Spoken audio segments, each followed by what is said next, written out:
The more things change, the more they stay the same. After not PvPing for nearly 2 years, I'm going to tell you what I think of the current state of the game in its entirety. Cyrodiil, Battlegrounds, Imperial City, champion points, non-champion points. Yes, the good, the bad, and the ugly. So let's get the ugly out of the way, and that's Cyrodiil.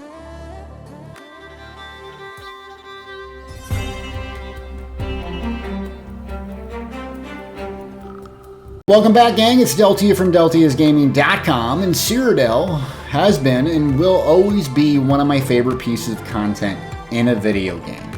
I cannot tell you how much fun I've had rolling around with 20-man Zerg of Nuggets, sweeping through the sewers, cheesing Emperor, or endless keep battles.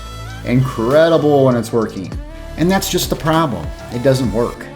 Year after year, day after day, Cyrodiil during prime time is nothing but a massive laggy queue nightmare. And I want to show you an experience that I had last Friday to illustrate this point. It's Friday night and I got a good 5 hours ahead of me. A Mountain Dew in one hand, diet of course, and a mouse in the other. It was time to queue up during prime time on a Friday. I wanted to stream some filming for no proc set changes, though I already had some from a previous live stream. What I experienced was incredibly frustrating. I queued up, weird, 86 in the queue, okay, well, I guess I just dink around, and I dinked around. Then I dinked around some more, and yes, even more. Next thing to ensue was an hour and a half of waiting. Bang, queue pop. Boy howdy, I'm ready to dunk on some AD bow-wielding scumbags. That's just a joke. Then I remember another reason why I don't enjoy Cyrodiil. Most of the time spent on a horse riding simulator. It's triple cap pop lock, but only 2 active fights on the map? Huh, odd. So I ride to the nearest keep. Nothing there. Weird, okay, I guess I'll ride a little further. Now I hear it. Now I see it. The smoke billowing, the gate collapsed and ready for an epic keep fight. This is Cyrodiil, where keeps flip and emperors are crowned. I see 2 unsuspecting AD and immediately try to jump them. They don't react, which is a bit odd. Huh. Even stranger, nothing's reacting. Oh wait, I'm gonna disconnect. Yep, disconnect. So, try to log in the same character, and you guessed it, disconnect again. So my Friday night of fun turns into almost 2 hours of sitting doing nothing but horse riding and playing dead in my house. Look, gang, like I said, Cyrodiil with the guild rolling together, chopping up in Discord and flipping keeps is a riot. Getting a small man group together, taking on fights outnumbered, a complete and total blast. But I constantly spend 90% of my time in Cyrodiil doing the things I'm hoping to spend my time on, maybe 10%. I commend ZeniMax Online Studios for trying something new. Look, no proc set test, it's worth a shot. But I'm sorry, that's just not the issue. Look, I'm not an IT server expert, but after years and years of this issue, it's probably fundamental and costing a lot of money to change. But there's good. No, there's absolutely fantastic, and that's Battlegrounds. After I rage quit Alt F4 style, smash another Mountain Dew, diet of course, I relog onto my Stamplar. Not even rocking full gear. I don't care if my UI's jacked up, don't care if my potions are jacked up, food jacked up, I just want to play. At that point, I take a teabag from 8 other players at once and look at another queue or disconnect. What happened next is what makes this game so great. Within 60 seconds, I was loaded into the arena. Within another 60 seconds, I was fighting, smashing, running, chasing, dodging, rolling, pillar humping, having an absolute riot. 10 minutes or so flew by. It felt like 10 seconds. Total exhilaration. And even if I would have got stomped, it still would have been over in 10 minutes. I queued up again immediately and the same results. Instant fun, 10 minutes, total blast. I absolutely love Battlegrounds. And yes, my elo is pretty low, so I probably wasn't paired up to people at the same level or competition. And yes, I've gotten completely dunked on by cheesy builds and elite players. But so what? I get to play. I get to improve. I get to test out my builds instantly. Look, I'm not telling you as a player what to like and do, but it's clearly a massive fun factor improvement for me. Then comes the in-between, which I streamed on Monday, February 22nd, and that's Imperial City. This is absolutely beautifully designed PvE and PvP hot zone. The problem is it's sparsely populated, but that's also what makes it great.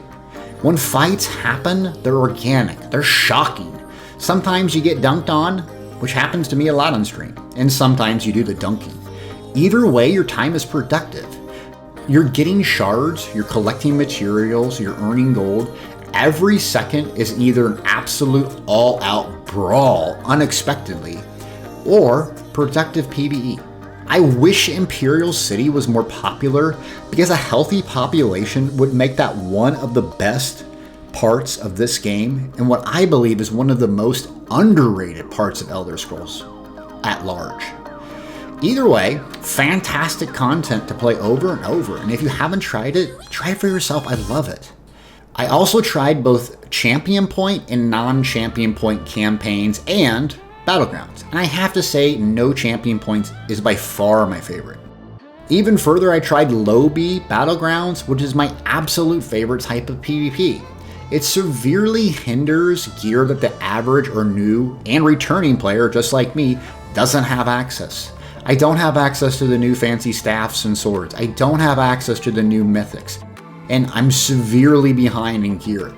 This is after spending 6 years of my life constantly online. It doesn't rely on monsters helms and elite trials gear that seasoned players can get. I don't like trials. If you do, that's great. I don't want to spend hours and hours and hours dying to get the gear. Sure, there are people that run around Lowbie PvP with tricked out gold gear and level 49 to the gills with all sorts of stuff. Hell, I've even done it. But get over it. There's cheese balls everywhere, and people, the vast majority of people, are just playing for fun. They take it a lot less serious.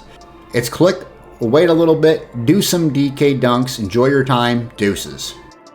Overall, Elder Scrolls Online provides some of the best action I've ever played. That's why I can't get away from this game.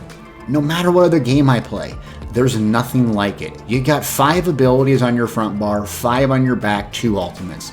Not very complex, but when you sit down with all the sprawling amounts of gear, morphs, skills, mundus, racial passive, it's incredibly layered. It's incredibly nuanced. It's just a beautiful gameplay experience when it works. The problem is, it's the same problem that happened 2 years ago. It's way too gear dependent. It's way too champion point dependent. The game's sheer amount of content and collectibles could take a lifetime to collect, and they just keep adding more. I'm not mad about more content. That's very healthy for a game lifespan. It's what keeps people coming back. But the average player or the returning player, just like me, is severely limited. This and people move on before investing more hours than is required to a PhD. Think about that. If you were to start Elder Scrolls Online today, you didn't have mythics, you didn't have Maelstrom, you didn't have whatever the dungeons, staffs and all that are, you didn't have your crafters level up, would you play? Look, I'll be playing ESO. I'll be playing PvP, Cyrodiil, grinding gear, doing my best. Maybe I'll run a cheesy build here and there and dunk on people. Either way, I'm just one dude hanging out in my PJs in the basement crushing Mountain Dew. Well, actually, now it's upstairs. But what do y'all think? Is this the same for you? Do you completely disagree with me? Great, I'd love some feedback. Leave me some comments. I would love your guys' insight, especially those that you have stuck around or maybe new, returning. Give me some different perspectives. So tune in on this Friday, February 26th. I haven't read the patch notes for the upcoming content, nor have I got on the PTS. What I'll be doing going forward is a live stream on Monday, probably at noon Central Time, and a live stream on Friday at noon Central Time, with videos in between. Look for a consistent, constant video on Wednesdays. 2 live streams, at least 1 video. I'm so glad to be back. I'm so thankful for you for watching these videos and embracing me as a community at large. I'm really excited about the future. Thank you for watching.